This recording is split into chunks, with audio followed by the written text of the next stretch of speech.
Tonight I would like to study endurance, looking at the passage Hebrews 12, 1-2. We'll start by reading the passage. Therefore, since we are surrounded by so great a cloud of witnesses, let us also lay aside every weight and sin which clings to us so closely, and let us run with endurance the race that is set before us, looking at Jesus, the founder and protector of our faith, who for the joy that was set before him endured the cross, despising the shame, and is seated at the right hand of the throne of God. What is endurance? Endurance is the ability to withstand hardships or adversities, especially the ability to sustain a prolonged, stressful effort or activity. There are a lot of types of endurance. You can have some physical endurance, mental endurance, emotional, and spiritual endurance. So we need to this means that we need to work to endure in every area of our lives. At school, work, sports, and home. Our verse states that we need to put aside the burdens that weigh us down and run our race with endurance. So we need to stop worrying about our past sins because God has forgiven them, and then endure any hardships while looking to Jesus. We should not just look to Jesus, but we should make him the first place we look to for advice. This verse says that he endured the cross with joy, despising the shame, because he is seated at the right hand of God. The writer of Hebrews is helping the audience understand what he is saying by using running, which they knew from the Olympics, as an example. He is using physical endurance to show that it is not that different from spiritual endurance. Why should we have endurance? Hebrews 10:36 says, "For you have need of endurance, so that when you have done the will of God, you may receive what is promised." This verse tells us that we need endurance now, so that when we do what God has planned for us, we will get the reward that was promised. We can't do the will of God, though, without endurance. Trying to do it would be like going to a store to get groceries, but realizing you forgot your money. 1 Corinthians 9:24 says, "Do you not know that in a race all the runners run, but only one receives the prize? So run that you may obtain it." This verse says that even though many people start a race, there is only one winner. So we need to endure so we can be the one to take that prize. We should endure in our life because, like it said in our main verse, Jesus endured the cross, which is much more difficult than anything we might face. Even if we struggle with life, we need to push through and finish the race without giving up, even if we were barely hanging on. We need to have endurance because without it, how could we finish a race, much less win it? In conclusion, we need to endure because Jesus endured the cross. This should be our motivation to endure because he did it with joy. If Jesus can endure the cross, we should easily be able to endure anything in our day-to-day lives. We need to motivate ourselves into having endurance by thinking of the prize. In this life, we need something that will keep us going, that we can look forward to. Without it, we would eventually fall away because we will lose the sight of our faith and fall off the train we're on. We need to win the race for the reward. If we slack off during it, we won't be enduring and we won't receive our prize. We can't just have endurance in things like sports, but we need to endure everything that comes our way. Without endurance, we can't handle the weight of sin and it will pull us down. We need to hold on to what we believe and stand strong in it. Because if we don't, there's nothing we can look forward to except pain and suffering. Like in sports, you need to condition yourself to build stamina so that when we are in a hard race or when there's a hard race or barrier in our life, we can push through. Eventually, it will be enough to win the race and receive our reward, which is a lifetime in heaven with Jesus. The reading tonight comes from the book of Acts, chapter 27, verses 19 through 32. And on the third day, they threw the ship's tackle overboard with their own hands, when neither the sun nor the stars appeared for many days, and no small tempest lay on us.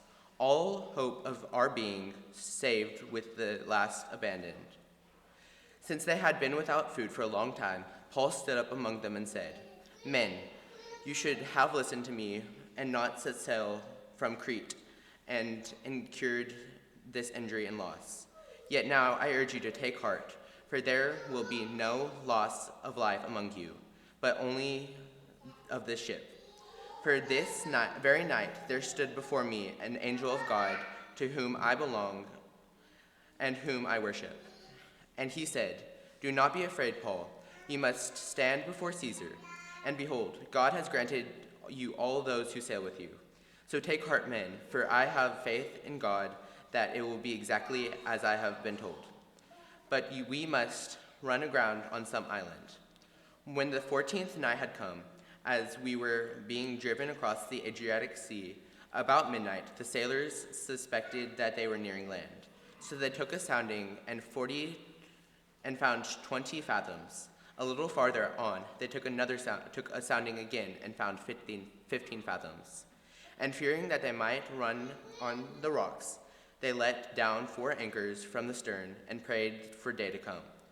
And as the sailors were seeking to escape from the ship and had lowered the ship's boat into the sea under the pretense of laying out anchors from the bow, Paul said to the centurion and the soldiers, 'Unless these men stay in the ship, you cannot be saved.' Then the soldiers cut away the ropes from the ship's boat and let it go." This is the word of the Lord. The invitation song will be 618, number 618.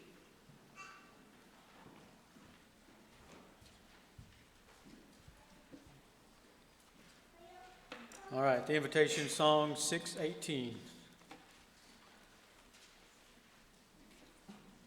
All right, thank you, Warren, for giving that lesson on endurance. We've got chapters 27 and 28 of Acts, which is a lot of material, so you got to have endurance to go through this lesson here with me. So we needed that. All right.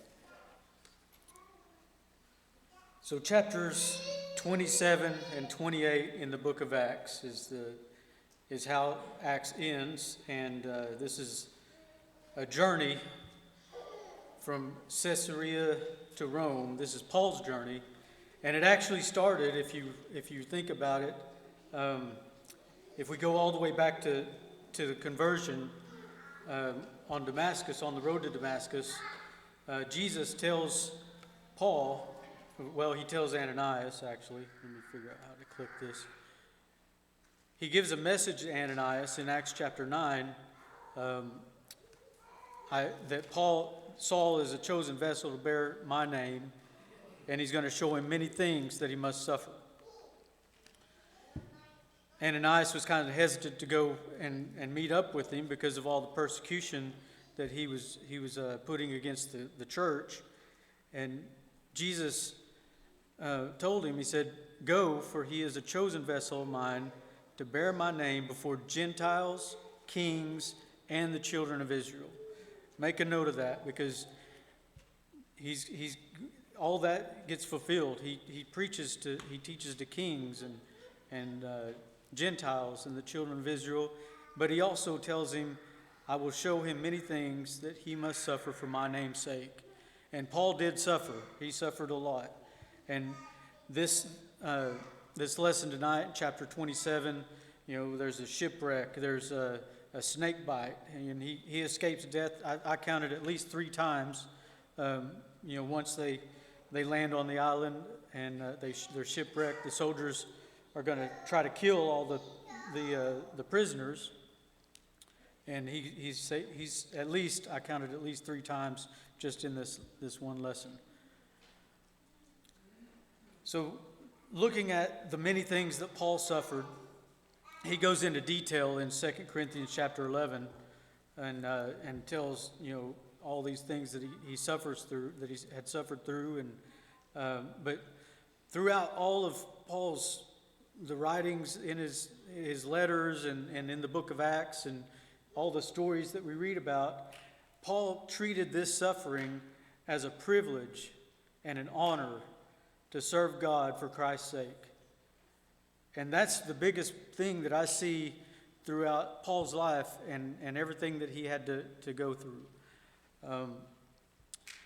It's just from where Jesus tells Ananias, he's going to suffer many things. He's going to preach to kings and Gentiles and the children of Israel. He's destined to go to Rome. From this point on, you can see it throughout Scriptures. There's a lot of different places, and I'm just going to highlight a few of them. In his letter to the church in Rome, Paul talked about his desire to go and see them. He hadn't been there yet. He wrote it before he had ever made it to Rome. In the trial before King Agrippa and Festus, he appeals to Caesar, and this is what really kicks off that the time where he's going to be sent to Rome.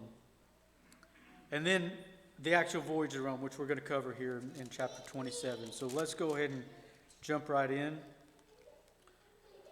So what I'm going to do here is I'm going to highlight the each different point where they land, and we're going to walk through it in the map, and we're going to travel along with Paul all the way to Rome. And it's a long voyage, and it's tumultuous, and we're going to see a lot of turmoil and those sufferings that he had to face. So verses 1 through 3.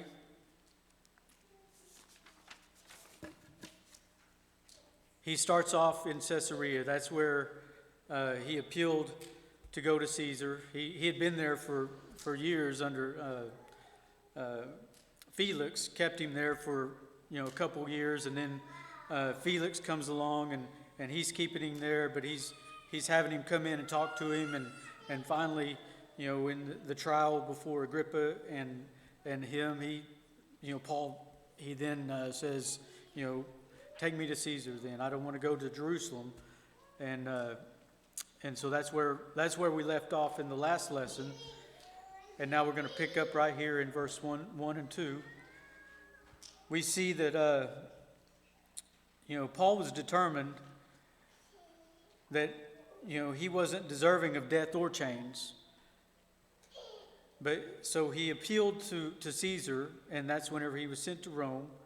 And Luke describes in great detail this journey to Rome by sea. And it's highlighted, like I said, by a shipwreck along the way.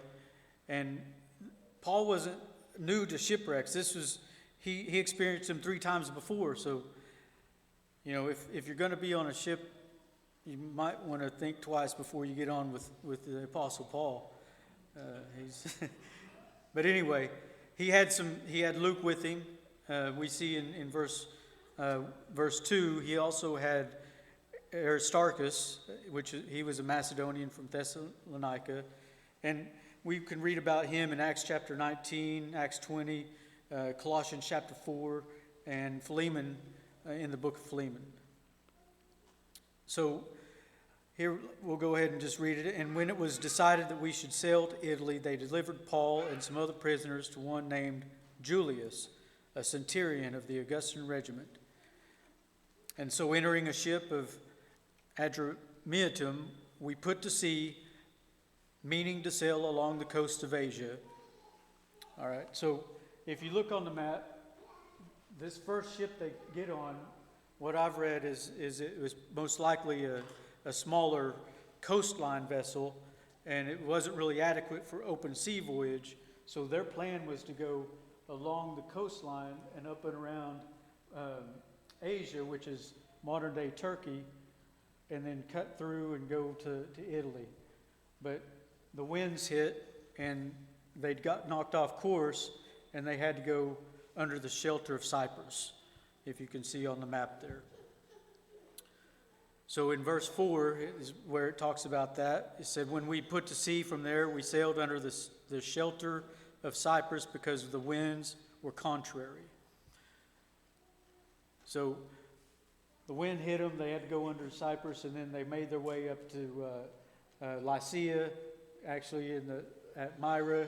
There's probably a port there in Myra, verses 5 and 6.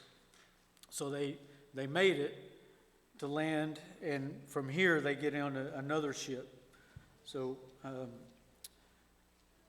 let's see, verses 7 and 8. We had sailed slowly many days, so they leave Myra. They sailed slowly for many days and arrived with difficulty off Cnidus. It says, the wind not permitting us to proceed, we sailed under the shelter of Crete off Salmon. So if you look right up there, they try to cut through over to Cnidus. They hit some wind, and they take a sharp turn southward, and then they have to go underneath Crete. So they headed towards Crete, and then they finally arrived right there where it says Fair Havens. So there's a port there where they landed. Now, they stayed there for I think 2 or 3 days, and there was and this is where Paul stood up in verse 9, and he says, it says, when much time had been spent, and sailing was now dangerous because the fast was already over, Paul advised them, and he said, men, I perceive that this voyage will end with disaster and much loss, not only of the cargo and the ship, but also our lives. So he's telling them, we just need to sit here, winter the ship, wait till winter's over, and then let's move on. Because at this feast that it's talking about, that feast is, let's see here. The Day of Atonement, or the fast, the Day of Atonement. This is in late September or early October, and at that time, most ships didn't go out to sea because the storms were just too dangerous. And so Paul's giving them this warning, and so they override him. The centurion and the helmsman and the owner of the ship, they say, well, we see your point, but if we can just make it over there to Phoenix, there's a larger place where we can winter the ship, and then after winter's over, we'll move on. They didn't listen to Paul, which they probably should have, and we're going to see what happens next. So they've already gone through quite a bit, but the worst is yet to come as we read on. So let's go to the next slide here. So they ignored Paul's warning, and so now in verse 13 is where we're at. So the south wind blew softly. Supposing that they had obtained their desire, they put out to sea, and they sailed close by Crete. So they're going to try to hang close to Crete and land in Phoenix. But first, in verse 14, it says, not after long, a tumultuous wind had arose called Euroclydon. So when the ship was caught and could not head into the wind, we let her drive. So they just let her take off into the open sea. So they're probably thinking, oh, we'll just make it over to Sicily. But that didn't happen. Not yet.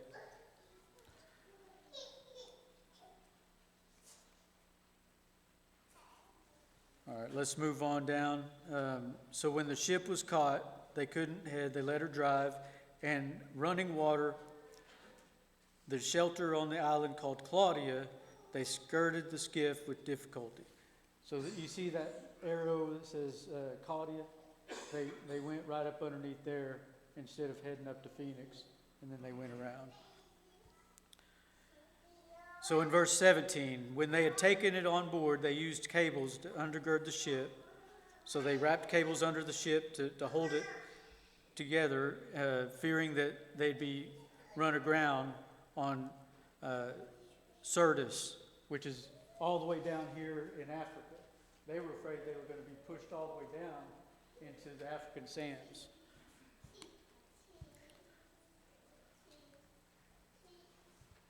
All right, so because in verse 18, they were exceedingly tempest-tossed.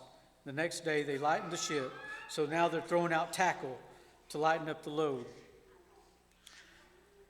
Then the third day, they threw the tackle over, and then many days the tempest blew, and clouds obscuring the sun and the stars they couldn't see, and now it says here, all hope was lost. In verse 22. But Paul, seeing the danger that they're in, he tells them, take courage, for the ship, even though we're lost, no lives will be lost. There's 276 people on this ship. So they went from this small ship, made it to Myra, and then they got on this bigger ship that's more apt to go through the open sea, but not through all these storms. And Paul tells them, take courage, in verse 22.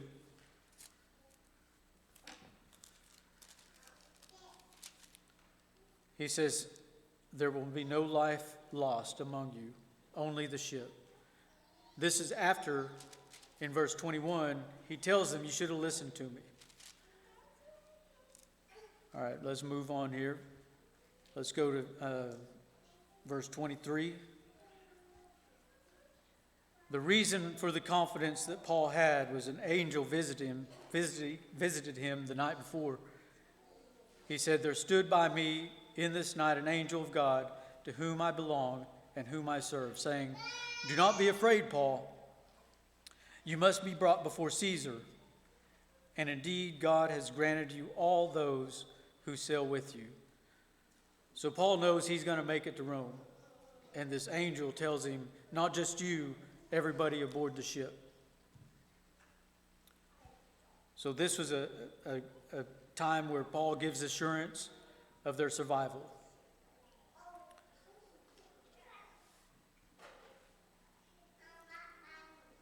He gives them confidence in this, through this vision, to prove that it's going to be true. God said it. The angel of God told him it's going to happen. But they're going to have to run aground on a certain island. It says here in verses 25 and 26. All right. And then in verse 27, the 14th night had come. So they've been out for 14 nights. They were driven up and down the Adriatic Sea. That's this whole area, the Adriatic Sea, that whole area right there. That's where they're lost in the storm. It says here, the 14th night had come, and they took surroundings and found it to be 20 fathoms. And when they had gone a little further, they took surroundings again and found it to be 15 fathoms. Then, fearing lest we should run aground on the rocks, they dropped 4 anchors from the stern and prayed for a day to come. So here in verse 30, the sailors, they're making a plan to abandon ship. And Paul sees what they're doing, and he tells the guards, you got to stop them. If you don't, we're all going to die. He says, unless these men stay on the ship, you cannot be saved. Then the soldiers cut away the ropes off the skiff, which was the little boat that was hanging off, and let it fall off, so they wouldn't abandon ship. So Paul here saves everybody from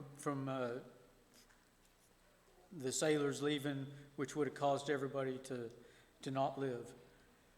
All right, verse 33, next slide. Again, Paul's going to encourage everybody on board. He begs them all to eat food. And as it says, as day was about to dawn, because they had been fasting for 14 days, they needed to eat. It was necessary for their survival. And so he took bread and gave thanks and presented it to all of them. He thanked God, and they began to eat. The others, they were encouraged, and they took food. Like I said, there was 276 on board. After they ate, they lightened the load some more by throwing the wheat into the sea. All right, so with land nearby, they were sensing that they were getting close. They were encouraged by Paul's reassuring words, and they were nourished by the food. They were ready to face what the next day was going to bring. So verse 39, let's pick up right there. When it was day, they did not recognize land, but they observed a bay with a beach. So they didn't know where they were, but they did see land. And they planned to run the ship if possible. They let the anchors go into the sea, and losing the rudder ropes, they hoisted the mainsail to the wind, and they made a line to the shore. But they struck a place where the two seas met, and they ran the ship aground. And it says here that the prow struck fast and remained immovable, and the stern was being broken up by the violence of the waves. So here the ship was being crashed. The soldiers' plan was to kill all the prisoners so that they wouldn't swim away and escape. But the centurion wanted to save Paul, and he kept him from the purpose, and they commanded those who could swim to jump overboard first and get to land. And the rest that couldn't swim, they said to get on boards and some on parts of the ship, so that if they could all escape to land safely. So that brings us to an end of chapter 27. So now they're on the island of Malta. Let's go back. They're on this little island south of Sicily. Now we're in chapter 28. So now they're on the island. And it says here in verses 1 in chapter 28, when they escaped, they found out the island was called Malta, and the natives showed them kindness. For they kindled a fire and made us all welcome because of the rain that was falling and because of the cold. So as they were making this fire, Paul goes and he bundles up some wood, and a viper comes out, strikes him on the arm, and he shakes it off into the fire. The natives, they see this and they think, uh-oh, this guy, he must be a murderer, and now he's getting his due justice. Well, when they see that his arm doesn't swell up and he doesn't die, now they think he's a god.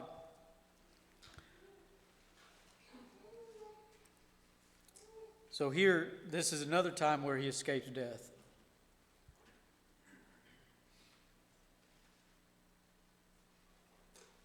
So now we're on verse 7.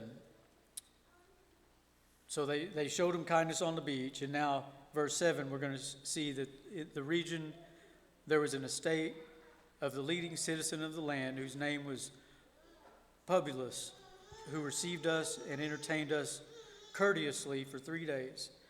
And it happened that the father of Publius lay sick of a fever and dysentery. And Paul went in to him and prayed and laid his hands on him and healed him. So when this was done, the rest of those on the island who had diseases also came and were healed. They also honored us in many ways, and when we departed, they provided such things as were necessary. So here on the island, they had great kindness shown to them. And Paul was healing not only the man who owned the estate, but also, or his father, but also a lot of those that were sick that were coming to him. All right, so now we're on chapter 28, verse 11. Now we're going to go from the island up to Rome. So their ship was wrecked, so they get in a new ship, another ship. This was an Alexandrian ship, one from Egypt, most likely, whose figurehead was the twin brothers, which had wintered at the island. So these twin brothers, this happened to be, I think it was Zeus's sons. Let's see here. Let me get to my notes.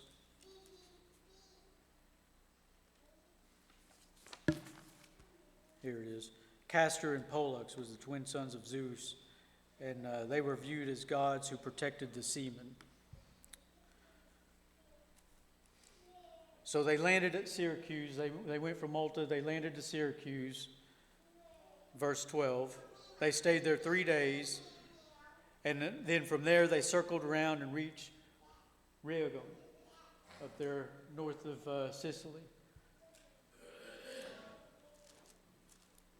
From Rhegium, after 1 day, the south wind blew, and the next day they came to Puteoli, which is right there south of Rome, southeast of Rome. So that's, at this point, they're done with their ship sailing. They're going to go by foot, verses 14 through 16. And there they found brethren. So a lot of Christians came there and invited them to stay for 7 days, and then they went to Rome, by foot. From there, when the brethren heard about us, they came to meet us as far as Epiphorum and 3 inns. When Paul saw them, he thanked God and took courage. Epiphorum was about 40 miles from Rome. 3 Havens, or 3 inns, is about 28 miles from Rome. So Paul took courage and thanked God whenever he saw him. Now, in verse 16, they finally make it to Rome. It says, when we came to Rome, the centurion delivered the prisoners to the captain of the guard, but Paul was permitted to dwell by himself with the soldiers who guarded him. So now Paul is under house arrest in Rome. Paul didn't stay idle. He continued to preach. He continued to teach. And he was, from day one, he was ready to go. After all that had happened, he was still on fire for the gospel and teaching. So he called, in verse 17, he called for the Jewish leaders to come together. And when they came together, he said to them, "Men and brethren, though I have done nothing against our people or our customs or our fathers, yet I was delivered as a prisoner from Jerusalem into the hands of the Romans, who, when they examined me, wanted to let me go because there was no cause for putting me to death." So this is his first meeting with the Jewish leaders. So what they do, they say, okay, let's appoint a day, and you can talk to us, and we can listen to your appeal.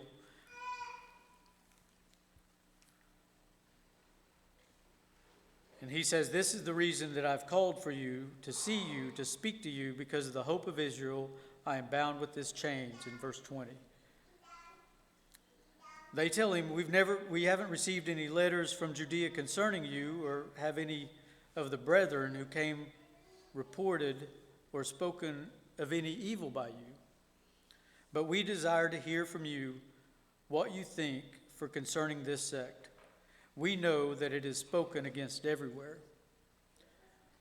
In verse 23, it says, "So when they had appointed him a day, many came to him at his lodging, to whom he explained solemnly testified of the kingdom of God, persuading them concerning Jesus from both the law of Moses and the prophets, from morning till evening." So he used the prophets and the law to persuade them and teach them Jesus. And it says there he spoke from morning to evening. They had to have endurance on that one, Warren. All right. Let's go to the next slide.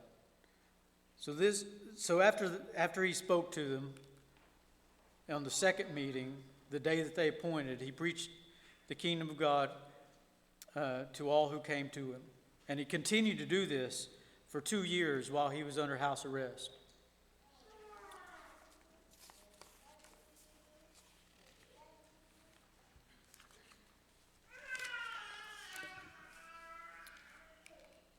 So Paul's influence under the house arrest, he most definitely influenced his disciples, those that were with him on the journey.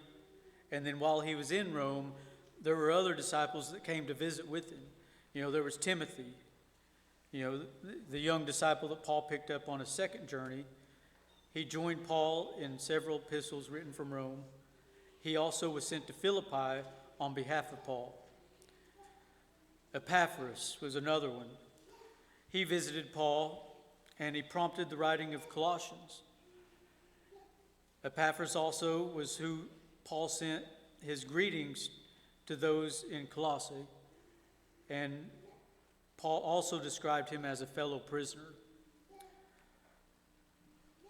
Onesimus is another one that visited Paul while he was under house arrest. This is the runaway slave that we read about in Philemon, the slave that was converted to Jesus, and he was sent along with his letter to his master Philemon. It's a great story of redemption and forgiveness, and I mean that's a great letter. Marcus, Aristarchus, which we talked about earlier, Demas, Luke, and Justus were other disciples that visited him and stayed with him. Demas is one who later we read that forsook Saul. And Luke, we know that he was with him throughout the way because of his writings. And whenever he speaks about himself, he says, and the crew, he says, we. So we know that Paul was with them during this journey. Luke was the beloved physician who not only traveled with him during this journey, but many times with Paul. And then Justus was also one that's mentioned that was with him in Rome, a fellow worker with Paul.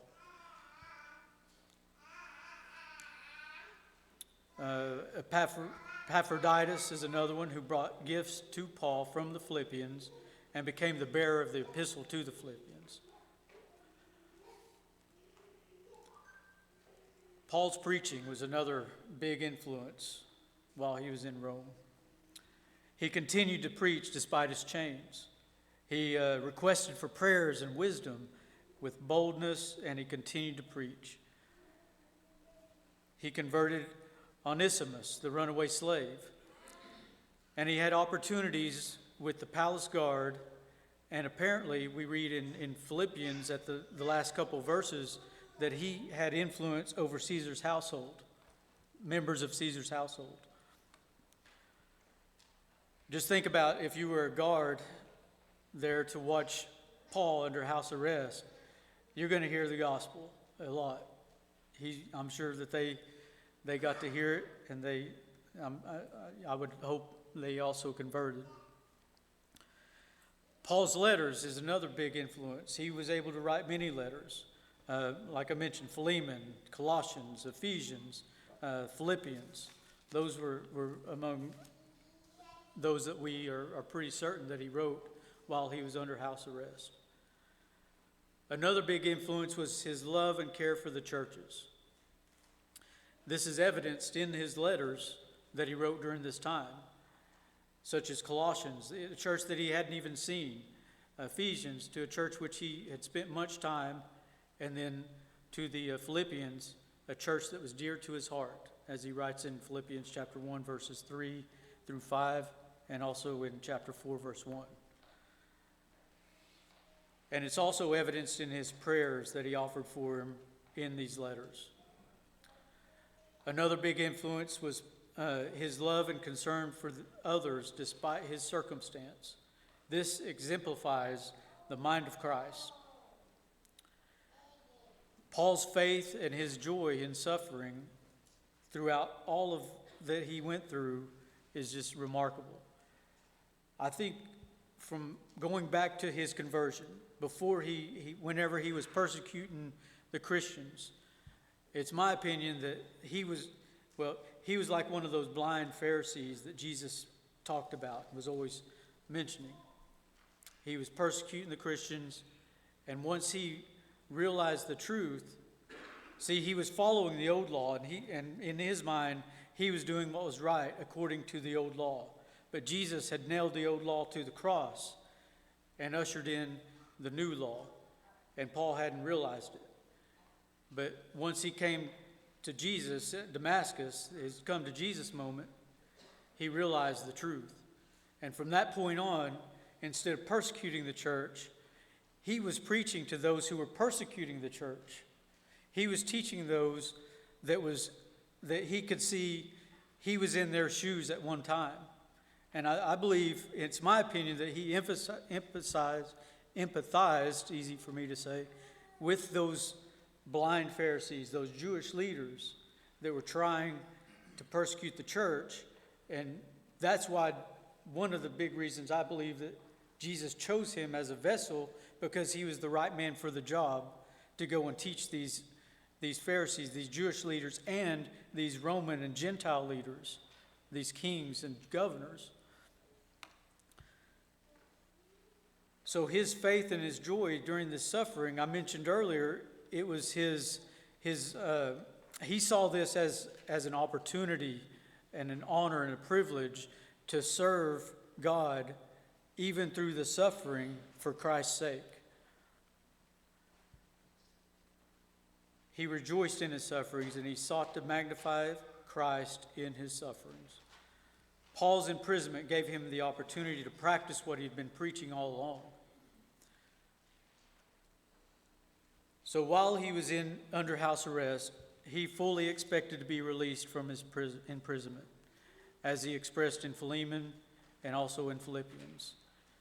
And there's evidence that after this house arrest, he did travel more. There's references in 1 Timothy and 2 Timothy, Titus, and there's testimony also from those that came along later.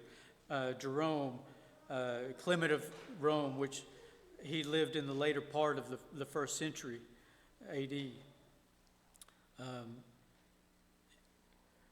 And there were others that had this opinion. So Paul's journey wasn't over, apparently. Many scholars believe. Some believe that this was his last arrest, but there's evidence that he was let go and then was arrested again later. So there's some debate about that, but I'm under the opinion that he was released, and then he was again arrested, and then later by Nero, then he was beheaded. J.W. McCarvey, in his notes, in his commentary on Acts, he said, "No 2 years of Paul's life were better filled with earnest labor than these 2 years that he spent in his Roman prison." And we see that was the case. As Paul wrote by himself in Philippians chapter 1, verses 12 through 14, he says, "But I want you to know, brethren, that the things which happened to me have actually turned out for the furtherance of the gospel, so that it has become evident to the whole palace guard and to all that rest that my chains are in Christ. And most of the brethren in the Lord have become confident by my chains, and are much more bold to speak the word without fear." To me, this gives me no excuse. Paul, through all of his trials and his sufferings, he still had faith and joy to spread the gospel. We can learn from his example on how good can come out of ill. No matter what the circumstances in which we find ourselves, we can be utilized for the glory of God. In 2 Corinthians chapter 11, Paul talks about all the sufferings that he had to go through. He lists them out here. In verse 23, he says, "In labors more abundant, in stripes above measure, in prisons more frequently, in deaths often. From the Jews 5 times I received 40 stripes minus 1. 3 times I was beaten with rods. Once I was stoned. 3 times I was shipwrecked. A day and a night I have been in the deep. In journeys, often in perils of water, in perils of robbers, in perils of my own countrymen, in perils of the Gentiles, in perils in the city, in perils in the wilderness, in perils in the sea, in perils among false brethren, in weariness of toil, in sleepiness of often, in hunger and thirst, in fastings often, in cold and nakedness. And then in verse 32, he says, in Damascus, the governor under Artis, the king, was guarding the city of the Damascus with the garrison, desiring to arrest me. But I was let down in a basket through the window in the wall and escaped from his hands. Paul was an adventurer. He was one who was not afraid of danger. He met it head on. And he did it because he felt it as an honor to serve God.